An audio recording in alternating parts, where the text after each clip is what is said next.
Hello, this is the Stories Beside channel. I release videos every day for you. Subscribe and click the bell. Adriana woke up, lost her eyes with her hand. What a horror. I fell asleep right over the last lines of the novel. She threw herself on the table beneath the light baby steps, scrambled lightly up the attics. The stairs came in. Good morning, my joy. Adriana involuntarily admired her daughter, her smooth girlish skin of golden drama. What morning is it? The girl waved her hand carelessly. It's already evening. By the way, Grandma came and was very offended that you didn't meet her. Yes. Adriana curled her lips.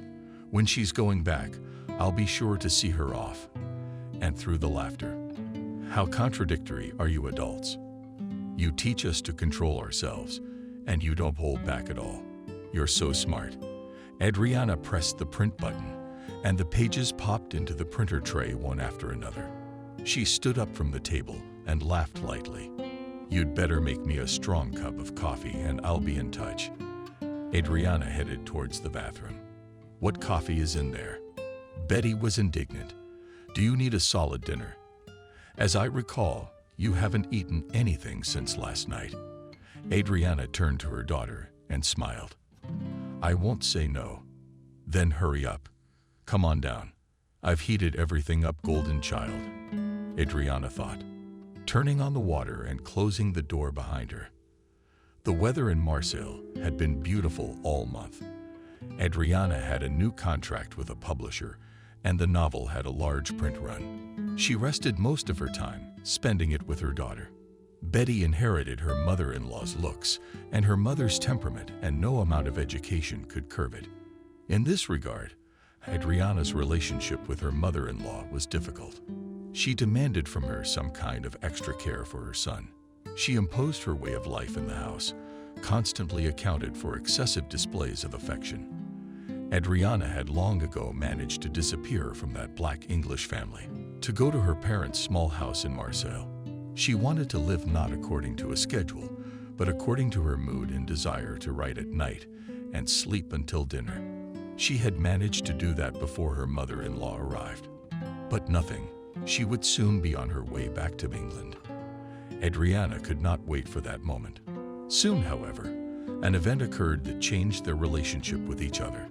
A scarlet dawn was breaking over Marseille. The sultry night was behind them. Adriana had spent it with friends, celebrating the release of her book. They left the bar, and a cab pulled up a few minutes later. Adriana said goodbye to her friends because she decided to walk a little and get some fresh air. She walked along the sidewalk and smiled. Lately, she had been lucky in almost everything, except for the arrival of her mother-in-law. Suddenly, she heard a low moaning sound off to the side. The girl turned around at it and saw a man lying on a cardboard box. People passing by paid no attention to him. Adriana walked over to him. He was unconscious. She put her hand on his wrist. His pulse was weak and sparse. The girl immediately called an ambulance. 10 minutes later, the paramedics loaded the stranger into the car. What's wrong with him? Asked Adriana to one of the doctors. It's hard to say, he replied. We'll need to examine him. I need to write down your details for the report. The young woman dictated everything the doctor was interested in. When the ambulance left, she sighed heavily and went home. In the early sunny morning, Adriana was awakened by a phone call. She jumped out of bed and pressed the receiver to her ear. Hello. This is Adriana Morel. Yes, sorry to call you in advance, but it's necessary. This is Rick Kendall calling for you. I represent Mr. Lawman, owner of a chain of shipbuilding firms in the Crimea. Does that mean anything to you? Absolutely nothing, Adriana replied. You're currently hosting Kathy Hogarth. Yes, that's my mother-in-law. We've asked her to arrive at the harbor at 11 o'clock this afternoon. For what purpose? The solicitor took a long time to explain the details to Adriana. She listened with her eyes widening with surprise. We will arrive.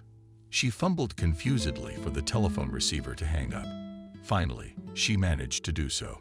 It can't be. It just can't be. Rick Kendall met them at the harbor entrance and led them to the dock. A graceful sailing vessel rocked smoothly in front of them. It was called the Cathy. A tan brunette lowered a gangplank for them. They stepped into the deckhouse. "You're the Cathy." And once again, the solicitor clarified. "Yes, I am. This is my daughter-in-law Adriana and granddaughter Betty." The woman pointed at them with her hand. "Pleased to meet you," he grinned. "May I see your passport?" "Just a moment." The woman took a document out of her purse and held it out to him. Kendall sat down at the table, entered the data into the contract, and handed the passport back. "You didn't tell her anything." The attorney turned to Adriana. She waved her head in the negative. "Well, I represent Benjamin Lawman." The woman shuddered and dropped her bag. Betty bent down and picked it up. "Mr. Lawman is giving you this vessel. Please sign some papers." He led Cathy over to the table. When the formalities were over, the attorney briefly outlined the specifications of the vessel, handed the woman a white gift envelope, and stepped ashore. Cathy quickly slipped the envelope into her breast pocket and smiled awkwardly. "Where is the master himself?" "He doesn't want to see me," she shouted after Cathy. "Unfortunately, Mr. Lawman is ill and undergoing treatment. It's only by luck that he's alive. So have a safe trip." The man said goodbye. "So what's next?" Cathy asked. "What about what?" I was surprised. "Let's go upstairs and look at the present." On the deck, a handsome young man approached them. "My name is Ethan Jenkins." He introduced himself. "Mr. Lawman asked me to take you for a ride along the coast of Marseilles. So me and 2 sailors are at your complete disposal. Or do you prefer the open sea?" Of course, in the open, Ariza clapped her hands and turned to her grandmother. "Do you mind?" "Oh, really?" Tears glistened in Cathy's eyes. "Well, the provisions have been delivered to the ship. There's seating aft, 3 comfortable cabins below.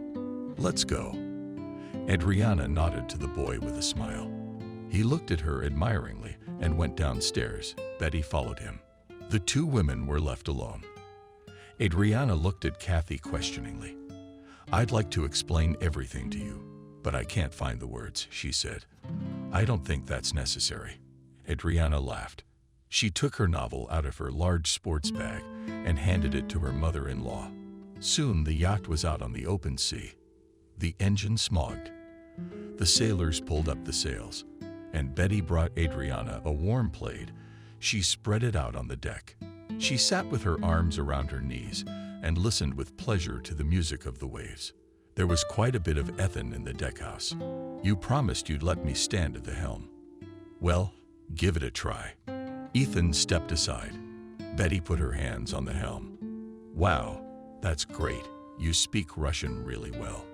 "It's the steering of the boat that needs some practice." Ethan put his hands on top of the helm. "So my grandmother's been speaking Russian to me since I was a kid. So it's no problem. I also speak French and English easily. You don't suffer from modesty, do you?" Ethan grinned. A 15-year-old captain, and through the shouting she was only 13. Strange story, though. She cocked her head, trying to convince Ethan. "Just some mysterious Mr. X, this Mr. Lawman. Where did he come from, and what's his connection to my grandmother? I've known Benjamin for a while, and not much else. He and my father were friends once, and then they didn't speak for a long time. He helped us a lot. We had some hard times in our family. Thanks to him, I got interested in backed-in sports too. Now I often go to his house. He's a very hospitable host, but he's secretive and stingy with his emotions. Your grandmother was in the same class as my father." "Wow." And through the release of his hand sought a chair behind Ethan's back. "Look, there was a love story there. I can feel it. I'm gonna go take a look at my ladies. Maybe something once. By the way, ask them. We'll spend the night at sea. It's humbling if we do. There are groceries on campus. I'd like something to eat." "Yeah, I'll ask." Betty hurried to the deck. It was empty. The girl went downstairs to the cabins. The door of one of them was open. Betty heard muffled voices. "How did you know all this?" asked Cathy. "It's just a fantasy. she replied. Yes, but you told me a little bit about your past. You named them. But you didn't know the essence. Call it subtle intuition if you want. It's incredible. You captured my feelings very accurately. I'm a woman, and I can love too, even if you doubt it. Forgive me. I've been too selfish, too withdrawn, too trusting. And today I not only took a little sea voyage, but thanks to one of your stories, I plunged into the abyss of the past. You know, I want this boat to be yours. Yours and Betty's. It's worth over $3 million in rubles. You made me happy today, and I want to repay you and make you a millionaire. Let me make it up to you. There was a quiet, sobbing sound. Apple took a step back, and her foot caught on the plate left on the floor. She picked it up. Inside was an open book with a note lying in it. Kathy walked out of the cabin, slamming the book Betty managed to read from the sheet. Forgive me, Benjamin. She held out her grandmother's novel. On the cover was a picture of a sailing ship against a seascape, and printed in brightly colored lettering, the title is stronger than all victories. Farewell. Benjamin Lawman and Michael Jenkins had been friends since childhood. Benjamin no longer remembered how they met. In one of the time-blurred early memories of their strongest summers together, swinging on a wooden swing in the shade of tall poplars. But was it reality or a play of the imagination? Benjamin could not say with certainty. They went to the same kindergarten, studied in the same class, lived in the same stairwell. Benjamin's mother was a good fish cook on Thursdays too. Both families had dinner at White's without fail. In turn, Michael's mother would invite the neighbors over for her famous 12-layer honey cake, and everything on Sunday was filled with the smells of honey and strong over emergency Indian tea. Lawman and Jenkins, I'm telling you again, if you don't stop whispering immediately, I will tell you. I urge you to concentrate. Final exams are coming up. Christina, the physics teacher, adjusted her glasses from the floor of her neck to the tip of her nose and continued to explain the new topic. The door opened into the classroom, and slowly the breasts, and then the size of the body of the headmaster surfaced. Excuse us a moment, Christina. She walked to the back of the room. You have a new addition to your regiment.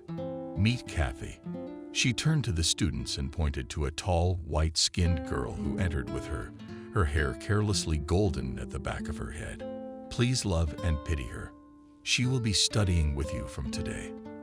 The new girl said hello, looked around at her classmates carefully, and walked to a vacant back desk.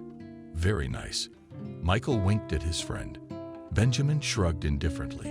It was 1991. A May thunderstorm was blowing outside the window.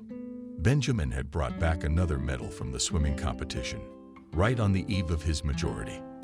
The Lawman family was getting ready to celebrate.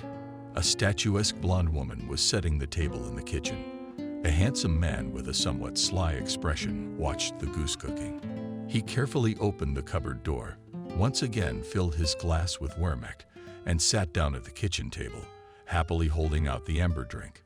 Benjamin emerged from his bedroom, strode into the hall. Christina stopped arranging the dishes on the table and looked thoughtfully at her son. Her memory took her back to the summer of 1980. Benjamin had fallen gravely ill then. The disease gave complications, so the boy went to first grade only the next year at the age of 8. Christina slowly sat down on a stool. Tears came to her eyes. Benjamin, have you grown up? Finished school and in the army. Quietly washed up. She knew the sobs and the sobs. Mom, stop being so damp. Benjamin hugged his mother and gently wiped her wet cheeks. The bell rang.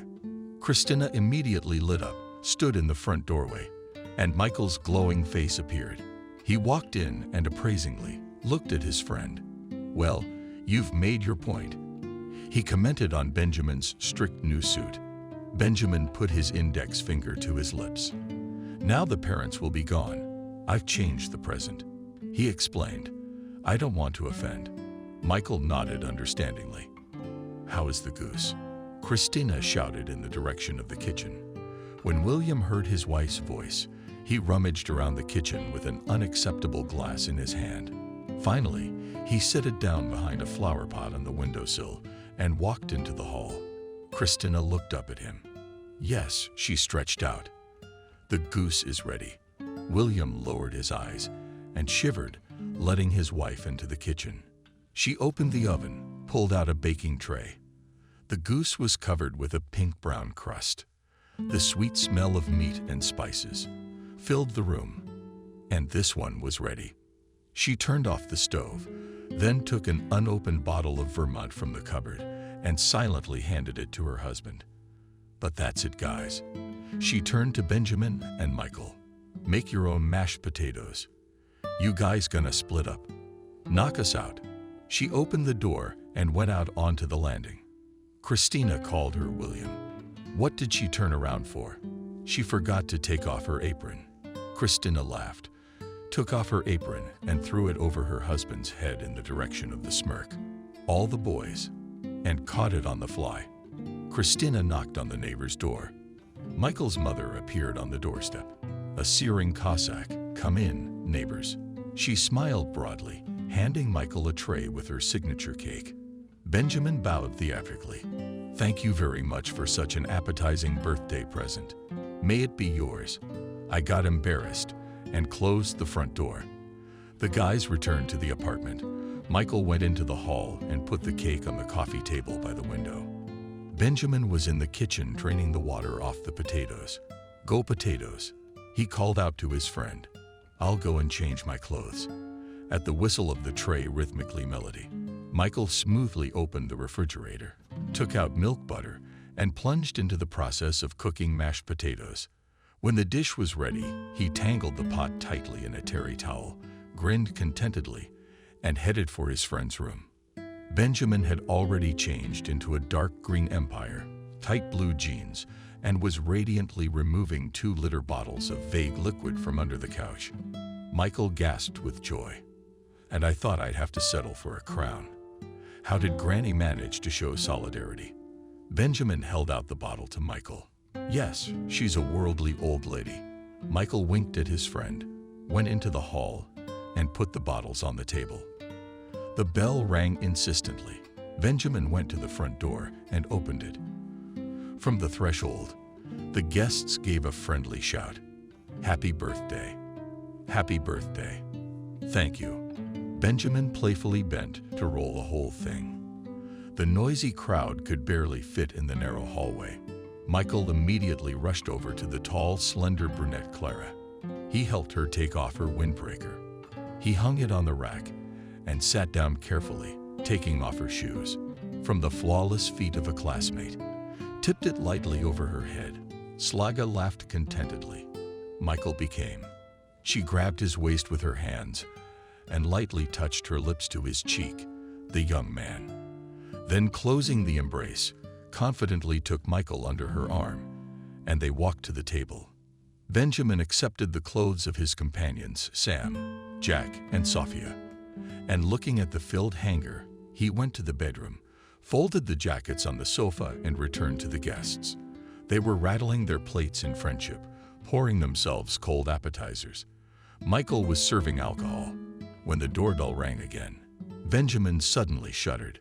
Oh, it must be my brother, said Clara with feline grace, putting her foot on his leg.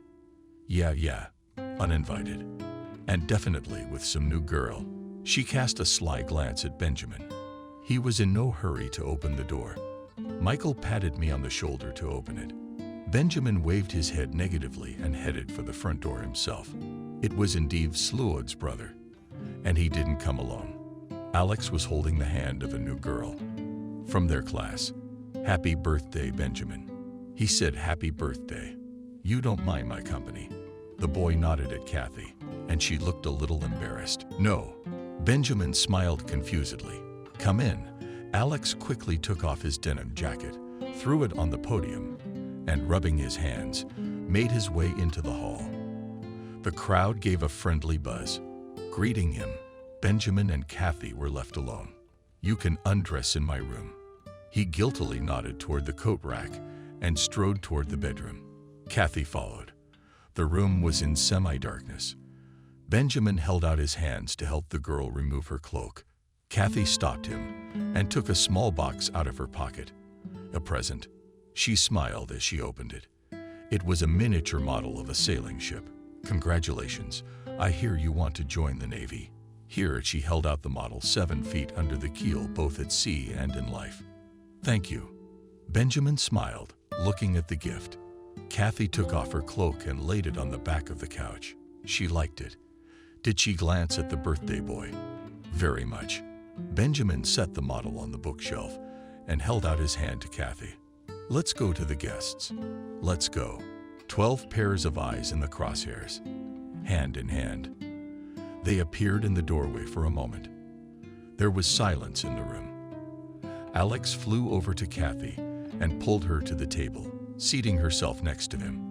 "This is Kathy." He introduced her to the company. "You all know her, though." Benjamin sat down next to Michael and Clara, across from Kathy and Alex. "So," Michael rose from his seat. "Finally, everyone's here. So let's have a toast to my best friend's coming of age." He turned to face Benjamin. "Happy birthday. Happy birthday." The guests cheered. "Happy birthday." In the midst of the fun, Clara danced with Michael over his shoulder, watching Kathy. She didn't like her new acquaintance. Imperfect, sure, but there was something about her. She pondered. The boys are bursting at her. Soon they'll break their eyes. Beautiful thick hair, the color of ripe wheat, slightly frizzy. Clean, not with falling below the shoulders. She's not badly built, but she's clumsy. I'm much more graceful. The dress isn't bad. Straight 1 ton. The khaki color sets off the color of her eyes, the cleavage of her breasts. She's got taste, she's got legs, and they're slim. But my longer and much prettier eyes cannot make out whether gray or gray-green mint or prominent form. Here she is completely resting. Mine are just huge lakes. You could drown, yeah. At the look, what's her look? Caressing. Exciting standing sensuality. Skin, pale as milk. Lips, varied beautiful, medium correct shape. Straight nose. Sharp chin with dimples. Still, she was very attractive. Clara shook her lips. My queen frowned. Michael kissed her ear and whispered, You are the most beautiful. I am far away from you." He nodded towards Kathy. Clara shuddered. She ran her thin fingers through Michael's thick hair and looked into his mesmerizing black eyes. "And you know all about me." She ran her hands up his neck and kissed his lips appreciatively. Alex was looking at Kathy too. Sweet, appetizing, young girl, but too right. Wasted his time with her. He got nervous and went out to the balcony for a smoke. Benjamin, on the other hand, could not help but admire the new acquaintance of her from her burning eyes. An open smile, an infectious laugh. Literally, everything about her seemed warm and native to him. He stood up and asked Kathy to dance. But the tune suddenly ended. Michael quickly jumped to the tape recorder, flipped the cassette, and the music spilled into the room languidly, drowning out the human voices. Benjamin put his arms around Kathy. Her nearness made him feel infinitely happy. She pushed back the hair that was falling over her face. Benjamin said a little audibly, "Your hair smells like a spring plow." "Really?" She looked embarrassed. "You don't like it?" "No." He gently touched her lush locks with his hand and liked it very much. Kathy laughed softly, and Joy felt her relax in his arms. The balcony door slammed. Alex entered the room. He froze, and his gaze slid absent-mindedly across the parquet. Then Alex quickly walked past the dancers and sat down at the table. Throughout the evening, he never looked at Kathy again. Clara swayed to the beat of the music, rolling a delicious pink apple in the palm of her hand. She looked at Benjamin and Kathy and smiled contentedly. The feeling between them pleased her. Sure, Benjamin was a good-looking guy, but a little plain, short, strongly built with a charming smile and clear brown eyes. He attracted the attention of the opposite sex. But Michael was truly handsome. She looked in his direction. Tall, slender with perfect facial features. He felt every movement of my soul. There's a smile playing on my favorite face. He gets up from the chair, comes over, touches my neck, gently runs his fingers through my hair. There is no peace next to Michael. Girls are crazy about him, and so am I. I'm in love with his searing black eyes and hair the color of a crow's wing. His humor, his plasticity. I'd tear anyone apart if she wants to take him away from me. On impulse, she wrapped her arms around Michael, pressed herself tightly against him. A small shiver shook her body. Abruptly, she pulled away. She took a big bite of the apple. Droplets of juice appeared on their lips. She looked up at Michael, and in her emerald eyes danced lights, fierce, all-consuming passion. The music ended. Benjamin and Kathy stood in the middle of the room, unable to look away from each other. Then they sat down at the table, and without paying attention to others, enjoyed each other's company for the rest of the evening. By midnight, the guests began to leave. Alex, who had been drinking a lot, came to Kathy and took her hand. "After all, I decided to see you off, baby." He staggered a little. He asked, looking into her eyes. Kathy gently withdrew his hand and waved her head negatively. "No, I'm with Benjamin." When retired, Michael held out his jacket to him. Alex slung it over his shoulder and followed the others out onto the landing. Benjamin helped Kathy put on the coat, and they went downstairs. It smelled of rain and spring freshness outside. Kathy took Benjamin under her arm. "Where do you live?" he asked. "On Lennon." "If we turn into that prologue," Kathy stretched out his arm, "in 10 minutes we will be at my house. Is there an authentic way?" Benjamin winked at the girl. "Normal heroes always take a detour." "There is." Kathy laughed. "There is always another way." Benjamin set his face to the flow of the light Sebastopol flight. He looked at the exciting turquoise eye of the Black Sea, sat down on the sandy shore, took the letter from Kathy out of his trouser pocket and reread it again. The dove of a warring train came to mind, the smell of spring grasses from the developing golden hair, the girl he loved, the clatter of the wheels, and the soulful July night were pervaded with anger. A little over a year has passed since that moment. Benjamin was in the Navy. Kathy and Michael were studying law at the Finnish State University. Both were sure to keep him at least briefly informed about each other's lives. Kathy wrote about successfully passing the first session. She was in the same group as Michael. Benjamin looked at the skyline. His imagination pictured tired and hungry students walking out of the doors of a familiar university. Outside, they are exchanging impressions, joys, and failures. All the girls look back in the direction of the handsome black-haired guy next to whom Kathy is walking. She is in her open gray dress. Her shoulders have managed to absorb a light Finnish tan. With a graceful movement of her head, she tries to push back her hair. Benjamin sank deeper and deeper into his sweet reverie. He remembered their first kiss, the gentle embrace, and the feeling of warmth under the fabric of that gray dress. There were still 2 whole years ahead of them, and they seemed like an eternity. 6 months of boot camp dancing behind them, a Navy mop made from the plastline of your new end, constant hunger, trips to harvest grapes. Now, more and more often, the cruiser on which Benjamin served went out on patrol in the Kerch Strait area, and free time was almost no. But he did not leave his hobby, studied literature, dishes, construction, collected magazine articles on repair and construction of small ships. Often considering Kathy's gift, he clearly visualized the vessel in its actual proportions, taking shelter under the shade of the trees. Clara watched Michael and Kathy. Holding hands, they crossed the road. "Bastard. What a bastard," whispered Clara. "I hate you so much. Michael had the misfortune to be in the same class with you. He's looking after a friend's girlfriend." "What? I'm not giving him to you. He's mine." She abruptly left her seat and headed for the post office. Benjamin was very surprised when he received a letter from Clara. He started to read it, and the text swam before his eyes. With trembling hands, Benjamin tore the hated theater sheet into small pieces and threw them on the barracks floor. All night he spent without sleep, and in the morning he went to sea. On the cruiser, sailors were vigorously discussing the agreement between Russia and Ukraine on the division of the Black Sea Fleet. "Stop talking. Line up," commanded the petty officer. He looked at Benjamin with surprise. "You look exhausted. They got Jack Lawman, haven't they?" He gave a strained smile, but he couldn't stand it any longer, waved his hand and swore. "It's not a service, it's chaos. It's just the nucleus, Mother. The fleet is divided."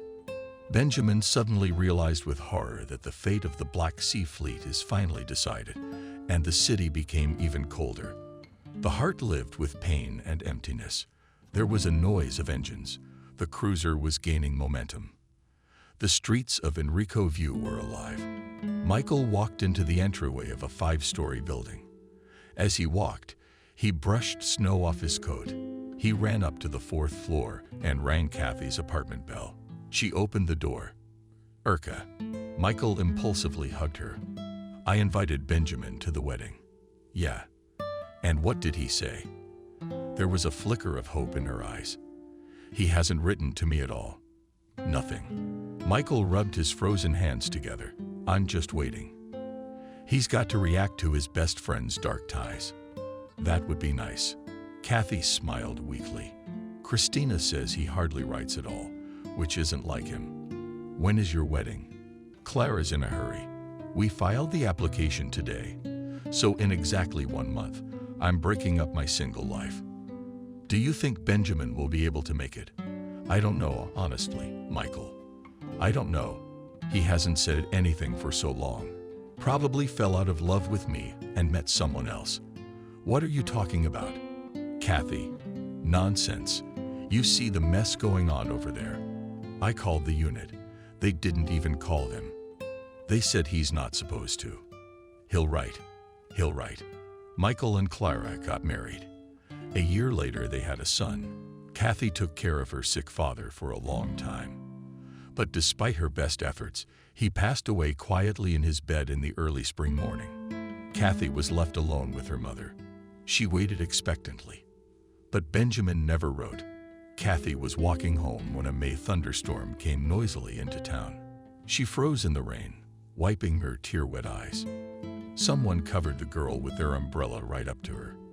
It was Benjamin's mother. "Thank you, Christina, sweetheart." Kathy turned her weeping face toward her. "You're not telling me anything, but Benjamin's about to arrive, isn't he? Oh, what kind of punishment is this?" The woman's face grew sad. "He's not coming. He's going to St. Petersburg. He's going to enter the Military Technical University. So I told you everything. Even though I promised I wouldn't say anything." Christina put an umbrella in the girl's hand and slowly walked away until the raindrops stopped beating against its fabric. Kathy stood in one place. All day, Benjamin was not left with an uneasy feeling of foreboding. He was returning home from class. The cold October wind was driving yellow leaves across the pavement. He appeared and shuddered near the entrance where he rented an apartment. He saw a familiar figure. No, he hadn't.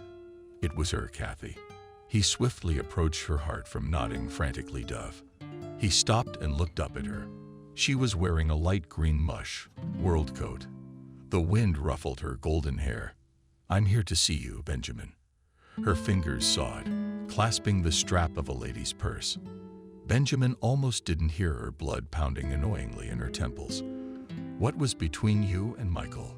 he asked bluntly, and his heart grew cold waiting for an answer. "What makes you think you can answer the question, Kathy?" "Michael married Sarah. They have a son growing up." Benjamin is a little confused, but that doesn't mean anything. "I don't believe you, Benjamin, Kathy, souls or tears. That's why you haven't written to me. What's the matter with you, Benjamin? You know I love you." I don't know anything." He covered his face with his hands. "Go away, you're hurting me." Kathy awkwardly adjusted the silk handkerchief around her neck, lowered her head, and walked away. Benjamin stared after her for a long time before she disappeared around the next corner. 5 years had passed since Kathy and Benjamin had parted. After the institute, Benjamin returned to Ukraine and got a job at a shipyard. In the city, he sometimes worked part-time repairing boats. He was fond of Yacht King. He rented a room in a house near the sea, installed an Opal in the backyard, and started building his yacht. He was fortunate enough to meet another enthusiast, and the two of them spent 2 years working evenings after work on weekends and vacations to complete their project. The yacht turned out to be successful, with good, seaworthiness. It had small dimensions and simple construction of a spacious foredeck, and the sails were made of lap sleds. The friends registered their vessel and joined a yacht club. They often won not only in their class, but also left larger yachts behind on many occasions. Regular orders from private individuals allowed Benjamin to accumulate a decent capital, leave the factory, and open a small private firm for the construction, repair, and design of small boats. His business expanded over the years. Subsidiary firms were opened all along the Black Sea coast of Crimea. Benjamin worked on the Gap with a kind of fierceness, solving organizational and management issues. He did not stop designing. He slept 2-3 o'clock hours a day and was never tired. His subordinates could not keep up with his frenetic rhythm of life. They couldn't find a single weakness in the chief. They called him Werther the Robot, an inquisitive, desperately in love boy in worn jeans, and the Watson of the Empire, dissolved in a haze of memories and turned into Mr. White. And nothing could disturb his soul, the soul of a brutally principled entrepreneur, obsessed with the only passion for his business. And only in the cold October evenings, when the wind drove the fallen leaves through the streets, he became irritated at any trifle and committed uncharacteristic acts. And now he felt a future longing, watching the hateful wind play in the yellowed leaves of the trees and listening to its crazy song. He abandoned his car in the yard, walked swiftly into the mansion, and slammed the front door loudly. In the house stood the sound of the impenetrable window, and the wind could not be heard.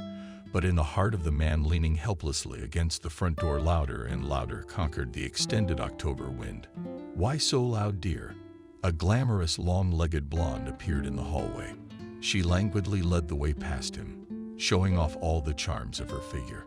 Benjamin looked at her indifferently and finally stepped away from the door, took off his coat, and handed it to the girl. "Take it to the check room." The girl froze for a moment. "My joy is not in good spirits. I've been promoted to the rank of servant." Benjamin answered nothing. He went up to his study, wrapped up the paintings, and came back to lie down on the leather sofa. In her bedroom, the blonde walked over to the cotton nightstand and Shyla no-sink her martini glass and collapsed on the bed with a crash. "Newsy-poosy, what are we not to a tea?" mumbled she, pulling her cell phone out from under the pink cool pillow. "Hi," she said, shifting to a whisper. "You know, my secretive one went to bed alone again. I'm bored." "No, he has a fall exacerbation of what?" "What mental aggravation?" "I tolerate it, because he promised me a new car. But I'm bored to tears. He doesn't like it when I have fun." "Auntie." The girl twiddled her thumbs. "All right, I'll give it a shot. Meet me at the club. At the moment, I guess. He doesn't give a rat's ass about me." All night, Benjamin was haunted by the same dream. He was running away from the cold wind on a deserted road. A tornado of fall leaves followed him, and he fell into the bile-smelling grass and gasped for breath. He awoke at 5 o'clock in the morning, wiping sparring from his forehead. Then the fears and remnants of the dream made their way to the bathroom, undressed, and stood under the shower. The rushing stream of hot water from above finally freed him from the nightmare. Later, wrapped in a towel, he went down to the kitchen and drank 2 cups of scalding black coffee. Outside the window, a warm, sunny day was dawning. Jumping over a step, Benjamin went up to the second floor and opened the door to the blonde's bedroom. The room had a rainy smell of liquor and expensive perfume. He entered and opened the window. The blonde stirred and opened her eyes with difficulty. "What the master desires," he barely audibly mumbled. "I'm leaving." Benjamin sat down next to the girl on the bed. "Take the money from my desk." Behave yourself. He stroked her tangled hair. I see. The guy frowned. It will be done.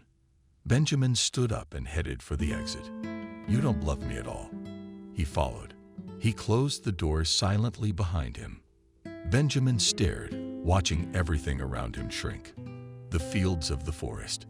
Everything was taking on a model shape. He leaned back in his chair, remembering his last visit to Minsk. Then he still wanted to know about the fate of his friend and former lover. That was when he had met Clara by chance. She, carefully avoiding his gaze, told about her family life son quite successful career Michael. He had graduated from the bar, and his services were popular in the city. In passing, she mentioned Kathy, and in that instant Benjamin's heart rumbled. She worked for a major travel firm, representing its interests near Remington Resort. Met Justin Foreman, a successful lawyer. Married him, had a son and lives in England. The plane began to descend.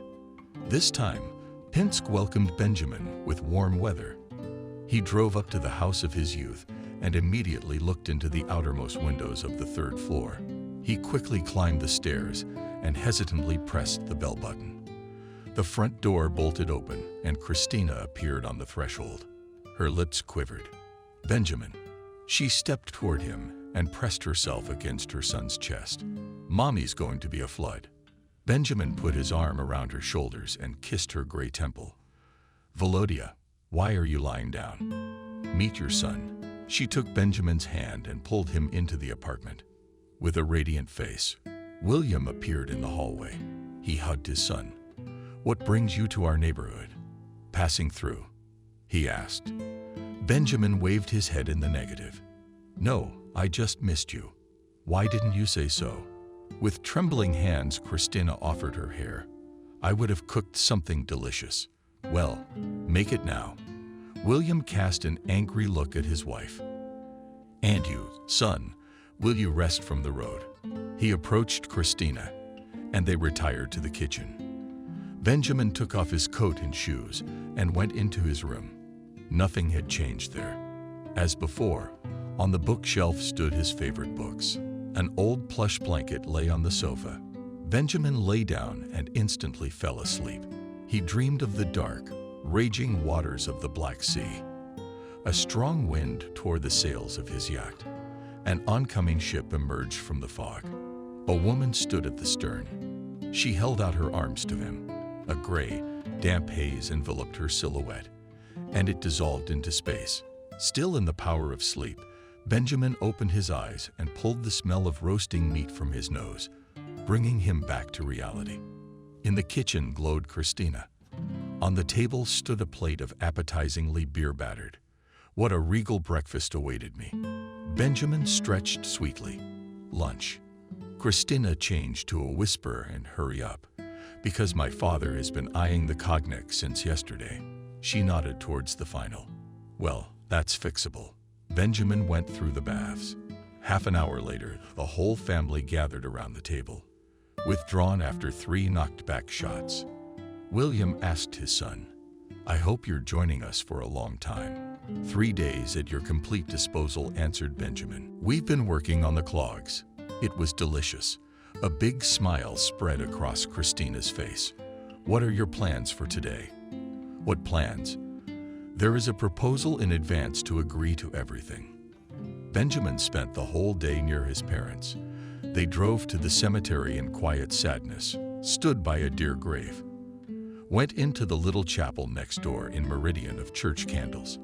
Benjamin remembered his grandmother. Her affectionate gaze and pie-smelling lines wrinkled.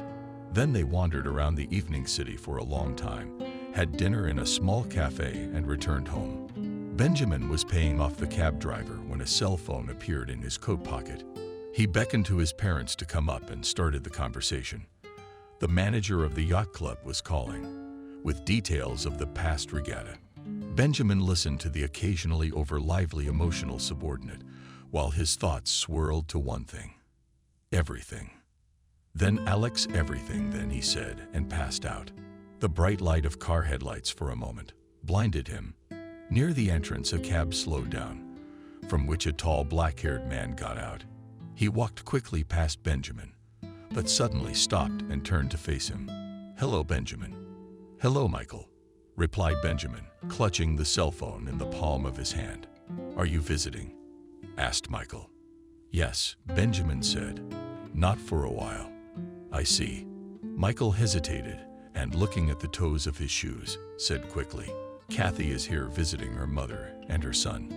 "I don't care about that." Michael grinned. "Yes. You haven't cared about us for a long time." He waved his hand and walked quickly up the stairs. He couldn't move. Benjamin stood in one place for a long time, but the footsteps of his former friend echoed in his head. He shook off the obsession and entered the entrance. Christina immediately noticed the change in her son's mood. "What's wrong?" she asked. "Nothing." And Benjamin smiled strained. He undressed, went into the hall, and sat down in a chair. William looked away from the TV screen and looked at his son carefully. "What's sour?" he began. William scratched the back of his head thoughtfully. "Organize us a shot and a couple of sandwiches." He cleared the coffee table of newspapers. Christina brought a bottle of vodka, 2 shots, a plate of sandwiches, and quietly left. Benjamin drank with pleasure and, through the fog of his thoughts, maintained a conversation with his father. He, in his turn, was not overly curious and told about his mutual acquaintances and fishing trips. Benjamin relaxed and felt the strain of tonight forced upon him.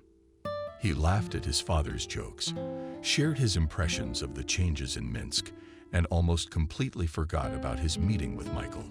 In her room, Christina lifted her head from the pillow, listened to Benjamin's voice, and smiled happily. She liked to fall asleep feeling her son's presence beside her. In the middle of the night, Benjamin woke up with a heavy heart. An inexplicable excitement swept over him. He got up, dressed, and went outside. Benjamin almost ran down the familiar streets, the cold wind whipping him in the face. Dawn ran behind the three, gazing up into the sky, ravaged frontiersman. He stopped, lowered his head, and stared, sightless, at the door of a familiar entryway. She was creating. His heart beat frantically against his ribs. Kathy stepped out of the entryway. Joy struggled to suppress the urge to run toward her. They stared at each other for a long time. Kathy's eyes filled with tears. She shook her head negatively, turned around, and disappeared into the entryway. Benjamin looked on confused, slammed the door shut, then slowly made his way back the way he had come. His mind drowned in an abyss of despair. It turned out that his endless struggle with his love was even. He was completely unaware of his actions. What was this strange feeling? Had torn him from his warm bed and forced him to come here this early, straight, angry morning. After all, he'd been chasing away the ghost of his first love for years. He'd been diligent in smothering it, his release from the pain. Over the years, the pain had gone, but the love had still lodged in his heart with a sharp rubber band that sometimes nudged, and his soul walked with loneliness.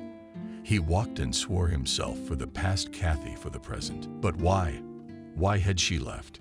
He was ready to forgive her everything, all his suffering. Just to hold her, to feel her breath, to smell her hair, to touch her cheek with his lips. Gasping, Kathy ran into the apartment and immediately rushed to the window. She looked at the departing Benjamin and averagely slid along the wall. He was leaving, and now for good. How painful was it to let him go? It felt like her soul was bursting at the seams. But why had he come? Can time be turned back? I can't be with him anymore. I can't. But then why was he so obsessed with his jealousy? So sure he was right. Why didn't he look into it and just go along with his feelings? How much does it hurt? God, it hurts so much to let go of someone you love. Mom, what's wrong? Why are you crying? Alan, Kathy's 12-year-old son, walked into the room. She held out her arms to him. Come here, my darling. Holland came over and cradled her head against his chest. Kathy kissed his warm hands and cried softly. Holland stroked her head. Mommy, let's go home. You're always sick here. I'm scared. You're right. Kathy stood up, wiped her wet face, and put her arm around her son's shoulders. Let's go pack. An hour later, Kathy looked up at the street. Her mother waved her hand through the carriage windows behind the rain drum. Kathy peered into the compartment. Ellen was sleeping peacefully. She walked quickly into the empty vestibule and let the tears flow. The train was rapidly gaining momentum. At the same time, looking at his native Pinsk disappearing under the wing of the airplane, Benjamin took out a model of a sailing ship from the inner pocket of his coat and looked at it for a long time. The stewardess brought the cognac he had ordered. Benjamin thanked her and held out the souvenir in the palm of his hand. "Take this for you." With one lip, he said. The girl smiled and accepted the gift, and the city returned to the porthole. The rain intensified. He drank the cognac and dialed the girl's number. She picked up. "Benjamin, are you crazy? Why don't you answer the phone? I've been getting calls from your employees. When will you be here? I'm already on a plane." "I'm sorry, but it's better if you pack your things and leave."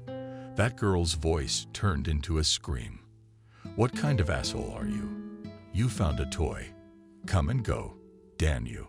I'm sorry, but go away." Benjamin hung up. It was also raining in Sevastopol, and Benjamin entered the empty house. It was in unimaginable chaos. The curtains had been torn from the windows. Things scattered underfoot, shards of broken crockery crunching. He went up to his office, took the car keys, and went down to the garage. Benjamin arrived in Nikolaev in the late afternoon, summoned the farm manager and workers. He drove in, opened the car door, and immediately gave the order: "Put Kathy on the water." Benjamin, the manager, was confused with his eyes. She hadn't been tested yet, and there was a storm warning. "Get down." Benjamin got out of the car. The boat was lowered. As Benjamin stepped out into the open sea, darkness shrouded the boat on all sides. The rain was pouring down on the deck. The wind tore the sails. Suddenly, by midnight, the sea calmed. The fog cleared and revealed a starry sky. Benjamin stretched out on the wet deck, spread his arms, and closed his eyes. He listened to the silence of the night and dreamed, for things could have been different. Like this. In the middle of the night, Benjamin awoke with a heavy heart. An inexplicable excitement swept over him. He got up, got dressed, and went outside. Benjamin almost ran through the familiar streets. The cold wind sheeted his face. Dawn came running in. Staring up into the sky, insights played out. He himself stopped, lowered his head, and stared, sightless, at the door of a familiar entryway. She was creating. His heart beat frantically against his ribs. He took a step forward. Kathy stepped out of the entryway. She moved toward him. The distance between them was rapidly shrinking. Benjamin hugged her nostrils behind her cheek. It came the scent of meadow grasses, pressed her hands to his chest, and nestled against her lips. The years dissolved. The distance dissolved. Everything that separated them dissolved. Then Benjamin woke up in the inn. The sun was already at its zenith. He raised himself on the bed. His heart beat alarmingly. Kathy wasn't around. He heard the sound of water coming from the bathroom, laughed, and buried his face in the pillow, storing the scent of the woman he loved. He closed his eyes. Their closeness was overwhelming. Passion, tenderness, sadness. Everything mixed and exploded in a sensual cocktail of love. How good, easy and joyful, squeezing the stone shell in his chest, cracked there inside something throbbing in his ear. The rubble crumbles to dust. Now it's full force. It's a hot human heart. My heart. A heart saved by love. Wrapped in a towel, Kathy stepped out of the shower. Benjamin melted and walked over to her, unwrapped the towel, pressed his whole body against her, and whispered, "I invite this departing goddess to repeat the water procedures with me as a mere mortal." "I agree." Kathy played along. Benjamin scooped her into his arms. She took his neck with her hands. They looked into each other's eyes and felt happy, tired and very hungry. They went outside in the late afternoon. On their way, they came across a small cafe located in a semi-basement. It was quiet and cozy inside. They sat down at a table in a corner and placed their order. The waiter brought cognac, wine, and salads. Benjamin filled glasses. Kathy bought some of her own and took the salad with gusto. Benjamin looked at her and smiled slightly. Hungry Kathy raised her head as if she hadn't eaten anything for a week. Eat, eat. Benjamin moved his plate toward him. You need to regain your strength. You're going to need it. Kathy put aside her fork and said without raising her eyes, I need to get home. My mom's probably already put out a BOLO. Benjamin furrowed his brow and nodded. Yes, I understand. He reached across the table and squeezed her cold fingers tightly. I don't want to part with you. Are you going to Minsk for a long time? Kathy changed the subject of conversation. Everything depends on you. I certainly deserve a long vacation. Oh, Kathy's embarrassed. I didn't even ask how you were doing. Without details, I can't complain. Benjamin soaped himself. You won't be interested in details. Kathy, you both took your fingers out of his palm and took my purse. Needed to turn on her cell phone. She opened it and took out her cell phone, staring at the display confusedly. Quietly, she asked, Married? Wasn't. Not married, laughed Benjamin. What so? Kathy turned on her phone and put it in her purse. Been waiting for you. He took a deep breath. You're lying. Kathy committed the wine glass. Did you hate me? She looked him in the eye. Yes, I did. Benjamin nodded. And I was very angry that I couldn't stop loving you. That's how I confessed everything. Now it's your turn.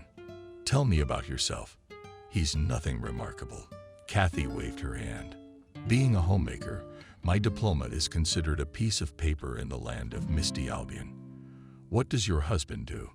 Stern represents the case in the courts. Do you love him? The hot food arrived, and they both fell silent. The waiter left the dish and walked away. Benjamin tapped the table impatiently with his fork. Kathy grabbed his wrist. Eat. You won't touch the food. Oh, yes. Benjamin refilled the glasses. He put the fork in his left hand, took the knife, and cut it into small pieces. For a few minutes, they ate in silence. Benjamin put a white napkin to his lips and nervously held it in his hand. You didn't answer my question. Kathy put down her plate and took a sip of wine. No, she exhaled.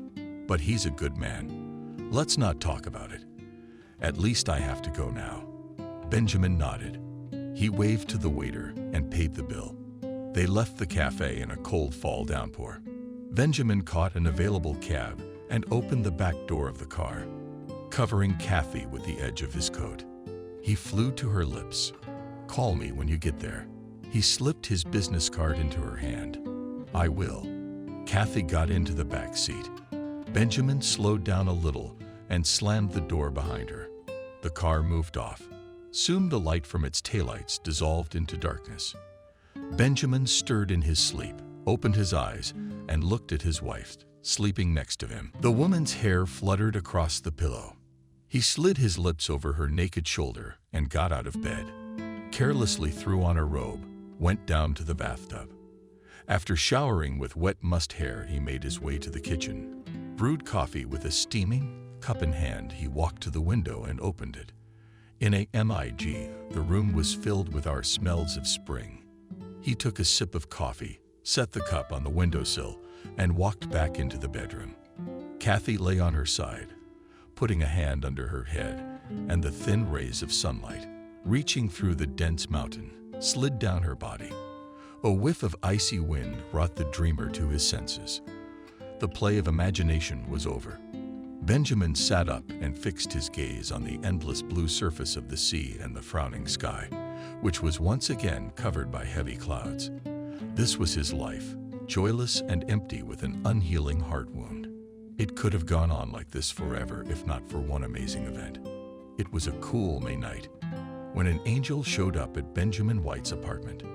Benjamin, formerly a successful businessman and now a drunkard, was wheezing loudly in his sleep. He had left his shipbuilding business to a trustee, and after the death of his parents in a dark drunkenness, he did not want to hear about returning to the former life and diligently portrayed himself as an ordinary citizen. Angel walked over to the bed, examining him up to his neck from the good physique. He sighed bitterly, and at that moment a light, barely respectful breeze blew through the apartment. Benjamin rolled over on his side and pulled an old tattered blanket over his head. Angel touched him and in a moment was inside his body. He rose up on the bed and opened his eyes. The solution of the internet networks began to resolve. The roar of cars, the thunder of endless music, cacophony of earthy sounds offensive to English hearing rushed into his consciousness.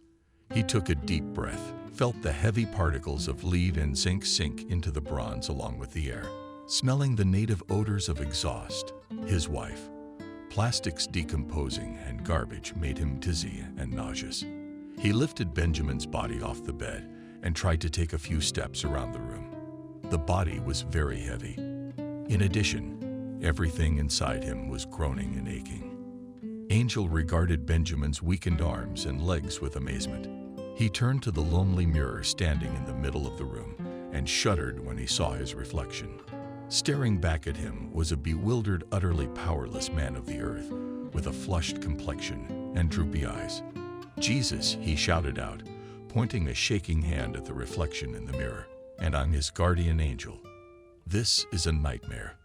They are the crown of the earth's creation. God, can they really be equal to us angels?" He asked in forbidding language, and immediately ashamed, remembering that it was because of this question and ended up in this harmful body.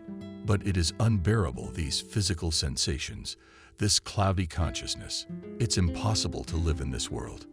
You were such a beautiful land.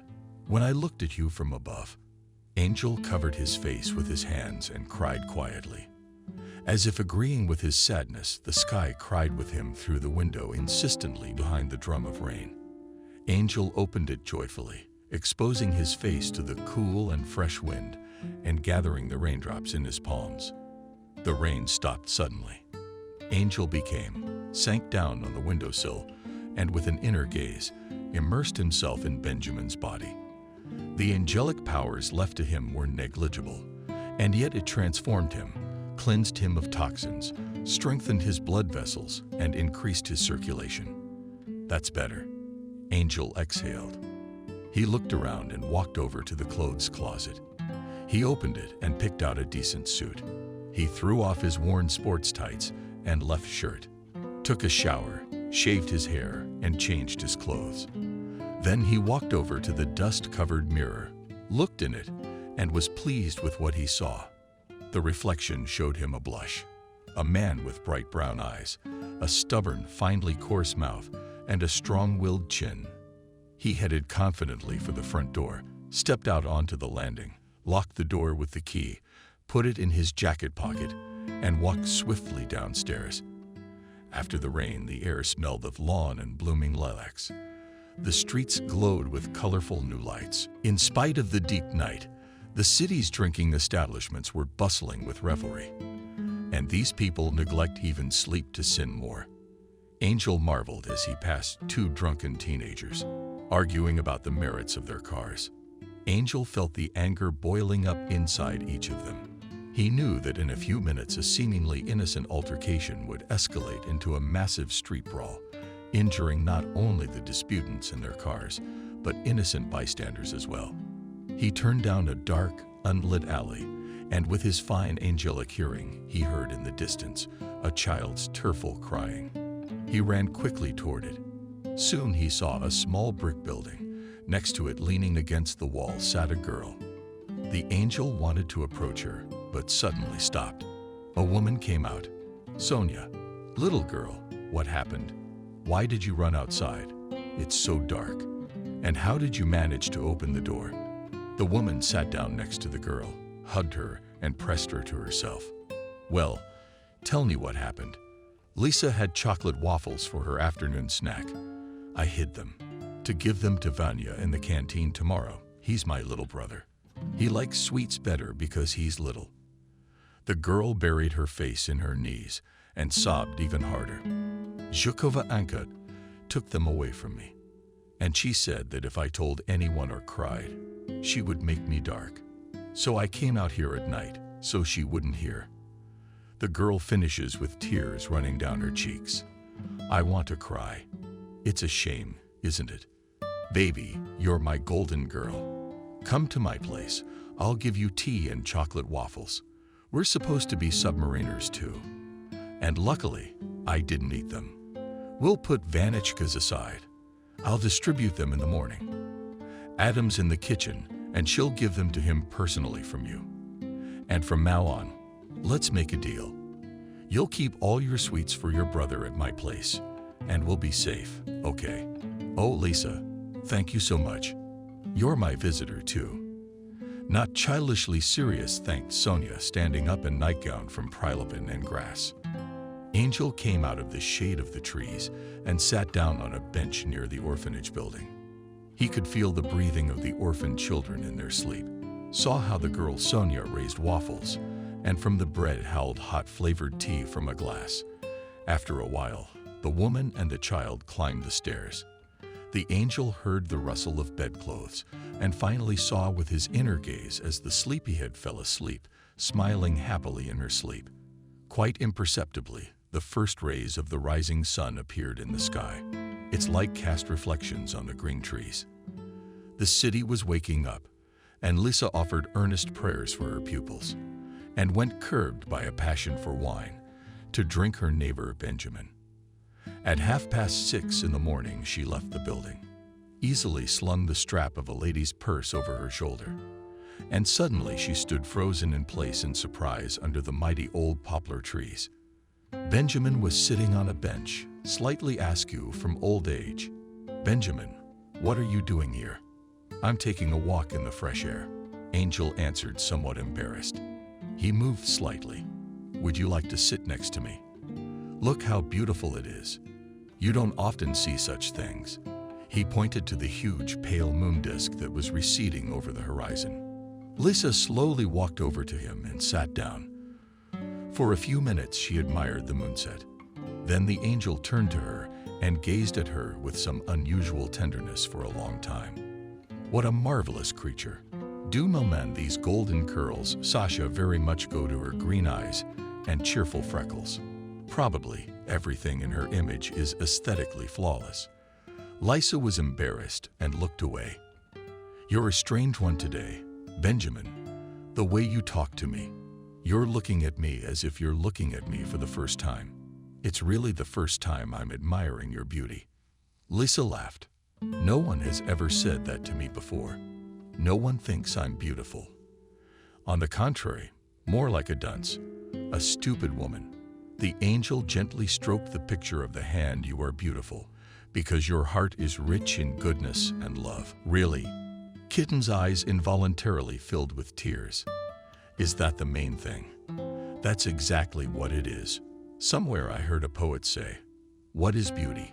It's a vessel in which there's emptiness, or a flickering fire in a vessel.'" The angel suddenly perked up. "Oh, I'm sorry, Lisa. I think I have to go." He stood up and walked quickly away. Zabolotski wrote it. Lisa whispered through her tears, staring at the rapidly receding figure of Benjamin. Benjamin turned away. In his dream, he was following a young man in white robes through a cynical field. A hot wind was blowing. Benjamin caught up with the wanderer, reached out to touch his fragile shoulder, and woke up. He sat up on the bed, listening to the sensations in his body. Strangely, the usual dopey headaches were absent. Benjamin opened his eyes, per usual, searching the room for the started bottle of vodka. There must be some left over from yesterday, he thought, much to his surprise that the urge for a hangover was not there. He came to the kitchen, opened the cupboard, and saw in a glass covered with a capron lid the unbeaten vodka. Benjamin brought the glass to the potatoes, and suddenly, with a sharp movement, poured its contents into the sink. Putin could not, and would not. He made his way to the bathroom, and stared at himself in amazement in the mirror. "It seems that overnight I have become 5 years younger," he thought, stroking his smooth-shaven face and looking at his reflection. "And why am I in a suit? Where did I squeeze in yesterday? Go down to the courtyard. Maybe someone saw me. Benjamin easily ran down the stairs and out into the courtyard. As usual, out-of-work men were sitting at a big wooden table, playing cards. "Benjamin, you're early today," said the girl who lives next door in the house across the street. "Sit down, you'll have a beer." Benjamin sat down on the glass with beer, resolutely pushed it away from him. The game stopped for a moment, and 8 pairs of eyes stared at him suspiciously. "Ties or something?" the man asked sympathetically. "I had too much to drink last night." "I don't know," Benjamin admitted sincerely. "I thought you'd tell me. Maybe you saw me yesterday. Where did I go?" "Not Benjamin. I didn't go out." "You answered that one. We were up till 10 o'clock at the point. Didn't see you. So unless you went out at night." "All right, thanks." Benjamin's up.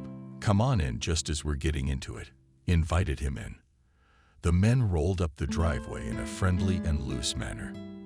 Benjamin bumped into Miranda, an old-age pensioner who lives in the apartment above Benjamin. "Miranda won't give a tip." The old lady interrupted him.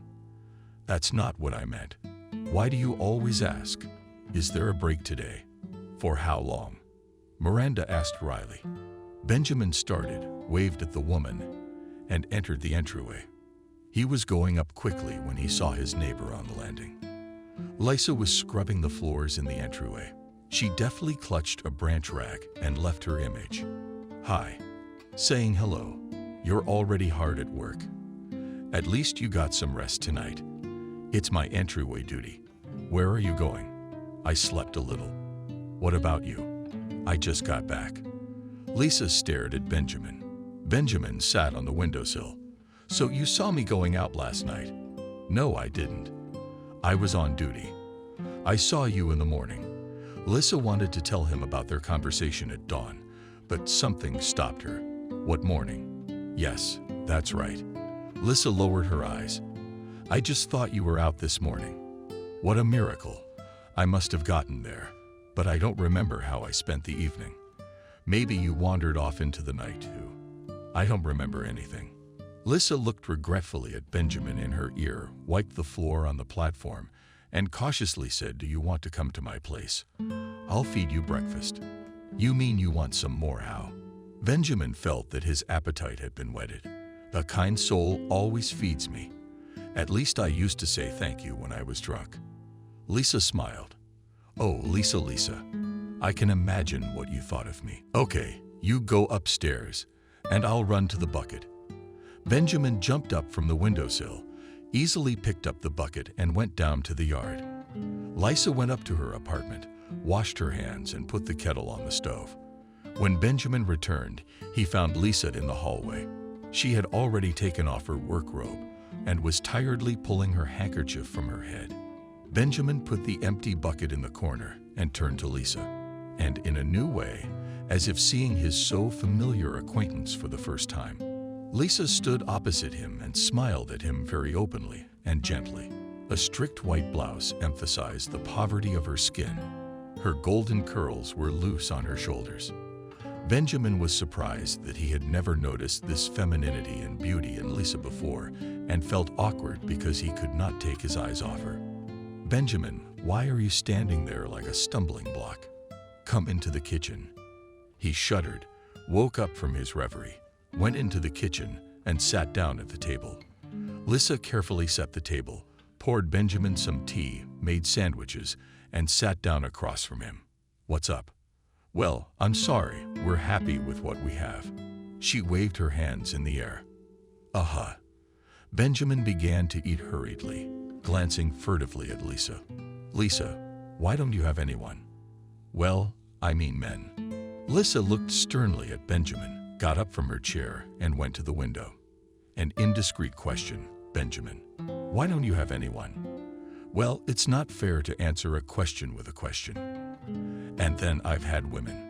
Benjamin suddenly realized that the image of Kathy did not evoke in him today the usual pain and longing. The bright memory of the woman he loved flashed and vanished in an instant. Dana Lisa shook her head. "One for each night. Is that what you're like?" Benjamin laughed, criticizing. Lately he had indeed been bringing home different women, and invariably parting with them in the morning. Lisa was embarrassed and turned away with her face to the window. Yes, I know it's not sugar, and how can you love someone being in a drunken stupor all the time? That's what you're saying, Lisa. Benjamin sighed heavily, got up and approached Lisa. She turned around. Looking into her brilliant green eyes, he continued, "You may not believe me, but I got up this morning and thought I'd start my day as usual, hungover. But I couldn't. How was it cut off? That pernicious urge disappeared. Why, I don't know. But it feels like forever. Except I don't have anything to do. I'm like a caged animal. I've got a lot of energy, but nowhere to put it. I don't have anywhere to put it. Tell me I didn't ask you to go to our boarding school. We need a gym teacher. We renovated the swimming pool, introduced swimming lessons, but there's no one to teach them. Can you teach kids to swim? Do you think they'll hire me with my dubious background and no special education? You bet they will." Lisa ran out into the bedroom and returned a minute later, clutching a stack of newspaper clippings in her hand. "Here, look at the pages of your biography." Lisa held out the clippings to him. The content was similar. Benjamin Lawman won first place in the regional competition. Benjamin Lawman took part in regional competitions and so on. This is a rarity. It was a long time ago. Benjamin tossed the clippings carelessly on the kitchen table, and now I have a different kind of fame. "So what are you doing now?" Lisa asked quietly, but she was willing to try. Benjamin looked at her, marveling at her persistence and concern. "Thank you for what?" "For believing in me. I'll give it a try. I'll come back tomorrow." He walked briskly to the front door. "Do you know what papers to get?" Lisa shouted after him. "I'll see you tomorrow." Benjamin slammed the door. He entered his dusty and long unsure apartment, quickly changed his clothes and started cleaning. Spent until 5 p.m., then had a quick snack and fell asleep instantly. Angel changed back into his Benjamin parade suit. It was still light when he went out into the courtyard. He strolled leisurely through the streets for several hours until he stopped in front of the window of a warranty store. In its reflection, he saw a young girl approaching. She approached the window and began to scrutinize the umbrellas displayed in it. From the girl's thoughts, the angel realized that she was a student, and just today, she received her first scholarship. With it, she had long dreamed of buying a suitable umbrella. The girl opened her purse, counted the money, and resolutely entered the store. Through the glass window, Angel watched her actions. She quickly chose an umbrella and was about to pay when she came across a colorful school bag. The girl froze in indecision. The thing is that the younger sister of the student had long asked to buy her such a satchel. The family income was small, and the girl went to school with her older sister's old briefcase. Many classmates laughed at her for this. "I'm sorry, please," said the girl, pushes herself away the cherished umbrella. "I changed my mind. Give me that school satchel over there." She held out the money to the sales clerk. "Please," she replied. "It's the same price as the umbrella you chose." "I see." The student clutched the satchel to her chest and, smiling, ran out into the street. Angel followed her. The girl sat down in the streetcar for a while thinking, "I'll buy an umbrella sometime later. After all, it doesn't often rain outside, and Christopher endures ridicule almost every day." Now she would be delighted. It was as if Christopher sensed that her big sister was preparing a pleasant surprise for her. She instantly opened the door as soon as she rang the bell. "Hi, Emily. What are you late?" "Are you? We already had dinner. Here, bought you a present, little controller." Emily replied and pulled out a new satchel from behind her back. "Oh, wow. Oh, my goodness." Christopher shouted enthusiastically, carefully taking the gift from her sister's hands. Dreams come true. She gave Emily a ringing smack on the cheek. Angel stood outside the student's house for a long time yet. He saw Christopher shifted in the satchel textbooks, notebooks, quickly dismantled the bed, lay down and immersed in dreams of tomorrow. She rejoiced as only children can rejoice, broadly and sincerely with faith in the miracle, perceiving life as an endless holiday. At exactly 8:30 in the morning, Benjamin rang the bell at Lisa's apartment. Lisa opened the door, smiled charmingly at him. "Prody, I just need a minute." Lisa walked over to the mirror, trying to gather her hair at the back of her head. But the unruly strands were stubbornly dislodged from under the nook, with an inconceivable amount of curls falling over her face. Today she was wearing a strict gray suit and classic low-heeled shoes. Benjamin involuntarily admired the smooth movement of her arms, the supple, feminine figure. Closing the front door, Lisa turned to Benjamin. "All taken, yes, but with God." "With God," replied Benjamin. And holding hands, they walked quickly down to the courtyard. On the internet, everyday life was going on. Benjamin and Lisa passed the dining room where the children were having breakfast. They went up to the second floor and stopped at the principal's office. "I'm a little worried." Benjamin knocked. "Come in," a low female voice answered. Benjamin entered and closed the door behind him. Lisa sighed and slowly walked to her students' first class. 8:30 classes began. The third lesson was physical education. Lisa had already prepared to read an interesting book to the children instead. When one of the older students looked into the classroom, Lisa asked you to go down to the pool. Without hesitation, Lisa built the children in pairs, and they went down to the first floor. The water in the renovated pools played with sunny peaks. They were greeted by Principal Kathy. "Here is your new teacher." She pointed to Benjamin standing next to her. "Benjamin, please love and welcome. At last you'll have real swimming lessons." She smiled and walked away with dignity. The children made an unbearable noise, jumping around and happily rustling their bags of swimming gear. Lisa began to calm them down and led them to the locker room. After making sure all the kids had changed, she handed out inflatable laps and led them to the pool. Benjamin had already changed and was standing in the water one by one, taking the children in and dropping them in beside him. Before going down to the pool, the girl standing next to Lisa tugged her arm a little. "Lisa, what a great teacher we have now, like a rich man of fairy tales. What have you been reading to us?" "And cute." She awkwardly winked at Lisa with both eyes. "Yes, cute," Lisa whispered, glancing furtively at Benjamin.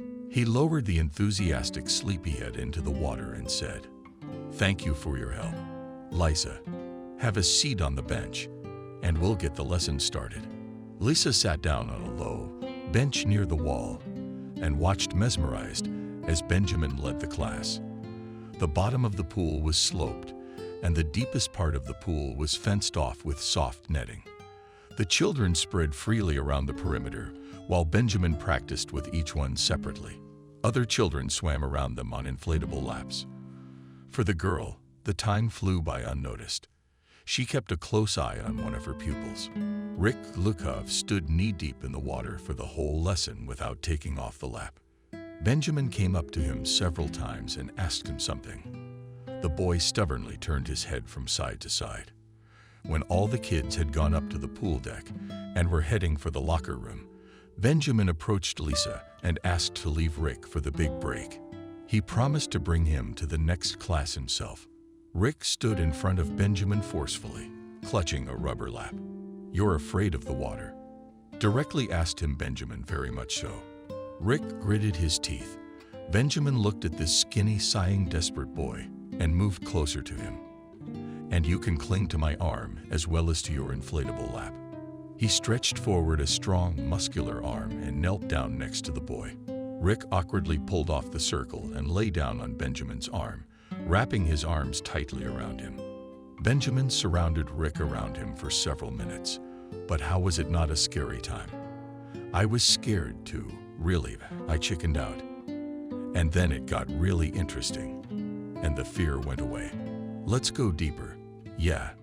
Benjamin went deep into the pool, secured the net, and kept circling the boy. "How are things going with your fear?" he asked, smiling. "Kind of scared," the child replied. "But I'm with you. I'm keeping you safe.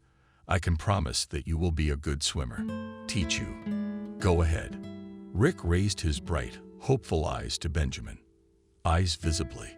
Later, Benjamin led the boy into the classroom. Lisa had time to notice that both of them had a triumphant look. The bell rang for class. Katyn's day passed in a hectic pace. She took the children to the cafeteria for lunch. She supervised the preparation of homework. After the evening walk and dinner, she took her students to the second floor sleeping quarters. When Lisa went downstairs, it was already dark.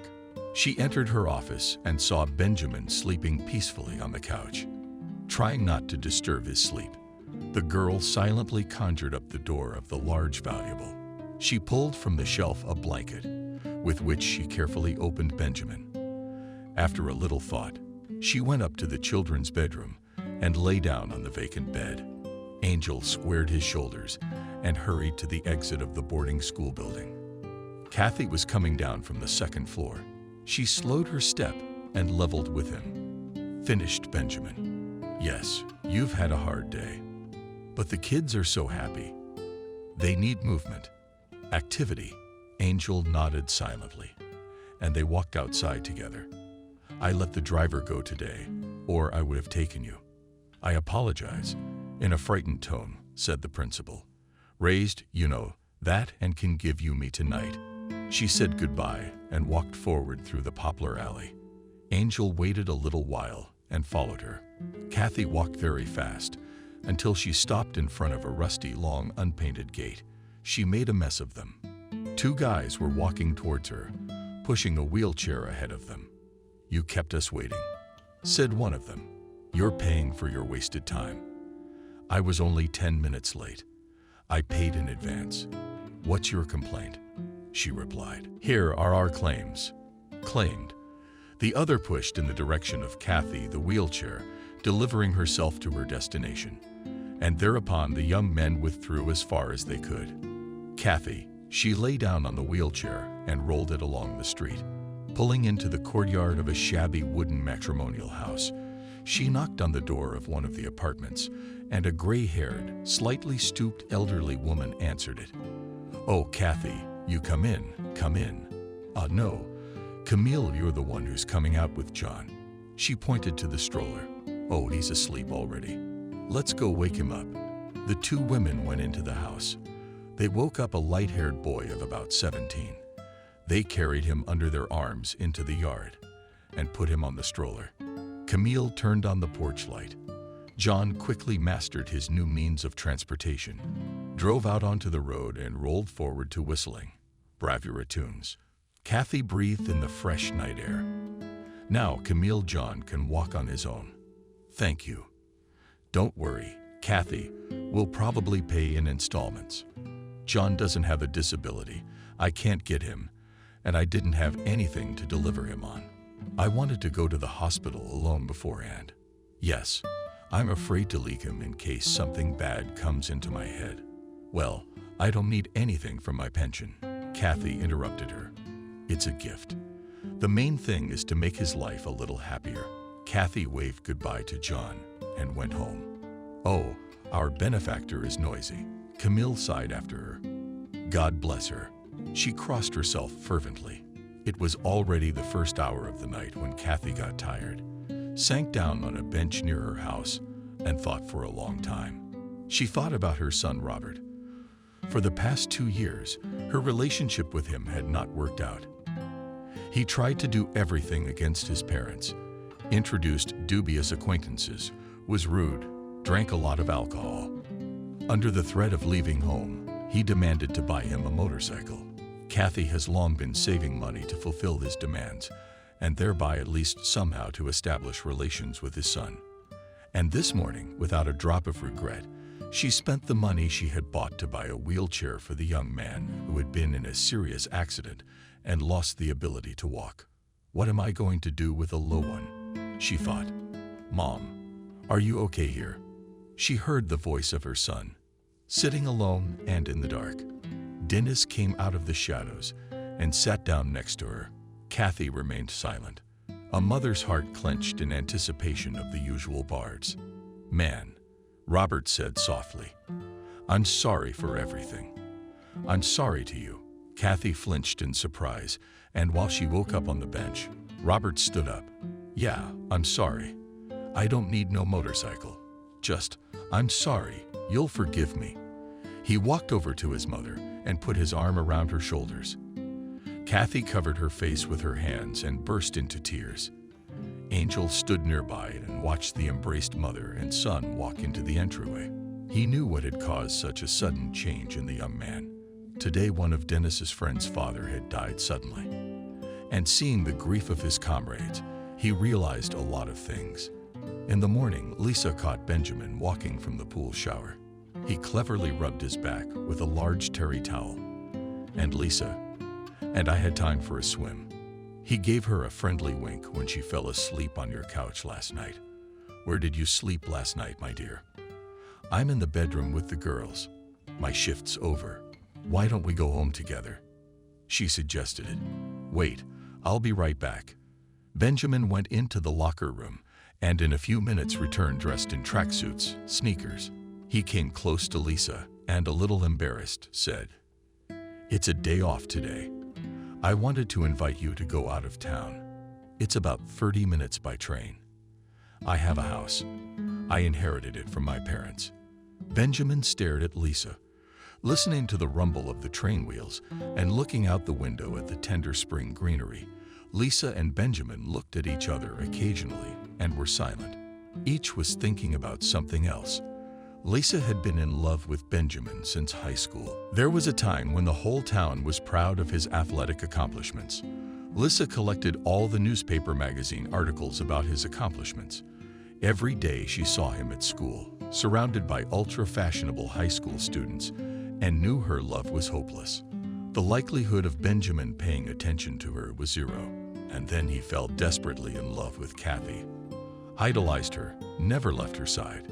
But still Lisa thanked Providence for the fact that at least furtively, but can see his smile, hear his laughter. Then he went to the army, and she knew nothing about him for more than 10 years.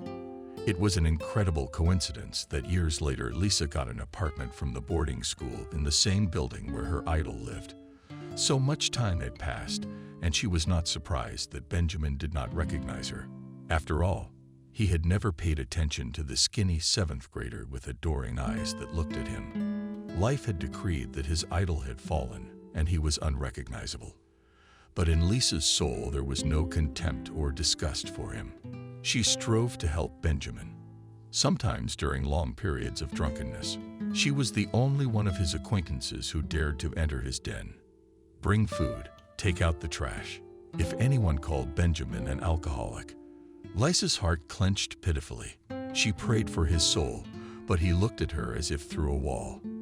And now he sat across from her, so close in the dazzling white, with red stripes tracksuit it suited him so well. He looked at her with an affectionate gaze, and she felt that she liked him very much.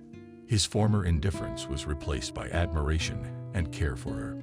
To Lisa it was a real miracle, of which she was a little afraid. Benjamin, for his part, pondered when this pinching, thick as golden honey, love for Lisa had filled his soul.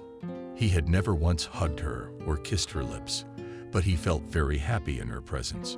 He could not understand what attracted him to this woman. Lisa sat across from him, wearing plain blue jeans and a simple flapper, then a paper blouse and a small flower. Her unruly curls were once again disheveled from the ponytail, gathered at the back of her head. She wrinkled her nose funny, eyes from the sleeping sunlight, and he felt that in the whole world he had no one more dear to him. More his heart for years dissolved in the beautiful pictures in his eyes. A small wooden house with sad heating stood on the outskirts of the village. Benjamin opened the wicket gate. "Come in and make yourself at home." Lisa with difficulty made her way into the yard, pushing back the nipples, the necks, the branches of fruit trees with her hands, and approached the dilapidated long well. Benjamin followed her. He drew water from the well, carried an aluminum mug from the house, filled it from a bucket, and held it out to Lisa. "How icy is it?" Lisa was surprised, taking a sip and handing the mug to Benjamin. He took the mug from her hands and suddenly laughed. What a fool I was to invite a woman I liked. It looked all around the slumbering corner. all this Benjamin is correctable, with a flexible female gaze and the proper male strength. Lisa took Benjamin's hand, and they entered the house. All day long they labored joyfully and happily. Benjamin cut down the trees, burned the dry limbs, removed last year's grass on the property, fixed the warped doors, and sunk the bathhouse. Lisa cleaned the house, washed the windows, hung curtains, knitted by Benjamin's mother's own hand, when she finished cutting the lettuce. But Benjamin came back from the bath, greedy, sleeping in a cool well of water. He looked around. What a beauty! It was like a fairy tale house. Only one thing is missing, Lisa said, pointing to a corner. Look, your mom had a shelf here for samples. Benjamin wondered. Lisa, there were images. My grandmother was a believer. My mother took me to church. I remember taking communion in church. How do you remember? I don't know. I was about 3 or 4 years old. You know, the local temple has preserved it and now holds services in it. Benjamin walked over to a heavy wooden chest and opened the lid. He pulled out a few old icons from his day. These are the ones I remember having. He held them out to Lisa. She took a dry, clean rag, carefully lost them, and put them on a corner shelf. Now that was all. Lisa crossed herself in front of the images and turned to Benjamin. I wish I could light a candle or a lamp. You look in the wonder chest. I'll go to the bath. When Lisa returned, she found the door slightly open and looked into the room. Benjamin was putting lighted lamps on a shelf. Lord, forgive me. He covered his face with his hands. How much time in my life have I wasted? He whispered. Lisa came in quietly and began setting the dishes on the table. Let's have dinner. Benjamin, come on. He sent for the table. They talked all night long. Lisa spoke frankly about how she had followed Benjamin's fate. He was silent about his past, sharing only that he had recently gotten rid of his ailment one fine morning, wanting to experience life in its fullness. I burned with a spatula in front of the images. She started matchmaking. They went out of the wicket. In front of them lay a wide green, still field. In the distance, the wind and swayed the tops of trees. A bright pink dawn was dawning. Lisa, Benjamin took his hand. You will marry me. Lisa shook her head negatively. I haven't told you everything. I can't have children at all. Never. That's why my husband left me. Large tears rolled down from the vivid pictures of their classroom. Benjamin changed a little. If you want to, go ahead and let Rick adopt. I like that boy. How about you? He asked. Benjamin. Lisa hugged him impulsively. Which one are you? Lisa happily snuggled into his chest. Which one? Which one are you? And he stroked her thick hair affectionately. Angel slowly argued over waking up with the earth, admiring the dazzling beauty of this planet. Suddenly, his entire being exulted you. Sensing the approach of the Creator, he entered the presence of God, and a silent dialogue took place between them. Your mission is over. And what do you think of people now? There are some among them who are worthy of your favor. Why have you changed your mind? I am the guardian of the ages. I have grown to love them. And what of your ward? He is a great sinner, and yet you left him a piece of your holiness. The angel flew around, unable to explain what he'd done. Why are you embarrassed? I have nothing to reproach myself for. I'm like that myself. You are a joy even now. Angel felt his strength return to him completely. In his inner sight, he saw the blue domes of a small village temple drowned in lush greenery, and Benjamin standing in front of the priest confessing him. Silent but perfect joy completed the whole being of the angel, and he continued his flight, circling in a slow, smooth dance.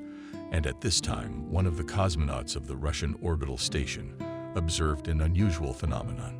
He saw rhythmically shining in the distance of the stellar space stripes of bright white color. Something you asked the partner who arrived to replace him. The star is dancing. He replied absent-mindedly.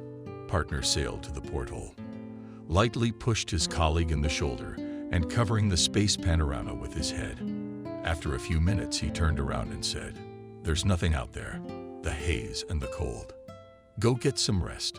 You're obviously exhausted. 10 minutes later, he looked into his partner's quarters. The astronaut seemed to be fast asleep, but suddenly opened his eyes and, smiling, said, "She was dancing after all." Benjamin had long since awakened and watched the sweet sleep on his arm. "Rick." The boy studied, got out of bed, and rubbed his eyes with his hands. "Dad, I dreamed about angels." "You did? And what did they tell you?" asked Benjamin, rubbing his aching hand. Rick jumped out of bed and shuffled his large homemade folders into the kitchen. He came back with a glass of water and sat down on the couch. "And nothing they don't have a speech machine." "No what?" Benjamin marveled. "But I understood them," Rick continued. "They were happy about us and said I'd have a baby sister soon." "They misinformed you."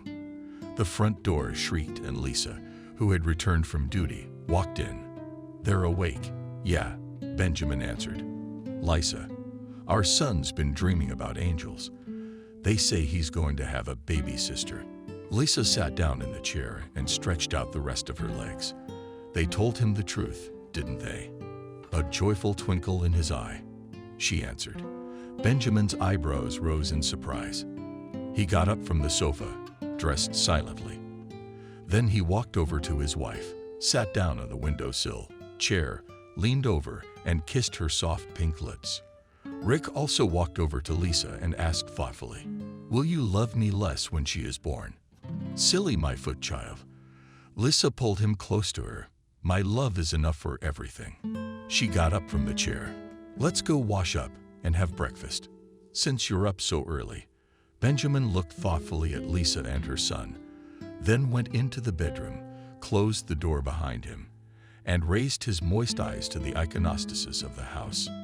His throat constricted with a surge of emotion. He knelt down and whispered softly, "Thank you. Amazing story," said Benjamin Lawman, sneaking a tear from his eye. "This story is worthy of print." He grinned. "Are you a real talent?" "It's plausible enough."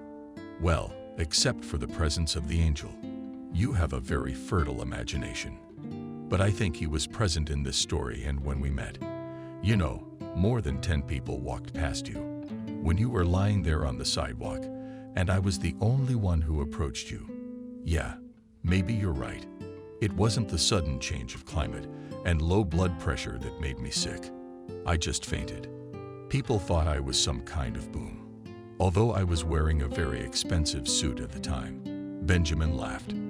"I have to tell you that it was Lisa who initiated the venture when I told her everything, and we talked about my past all night.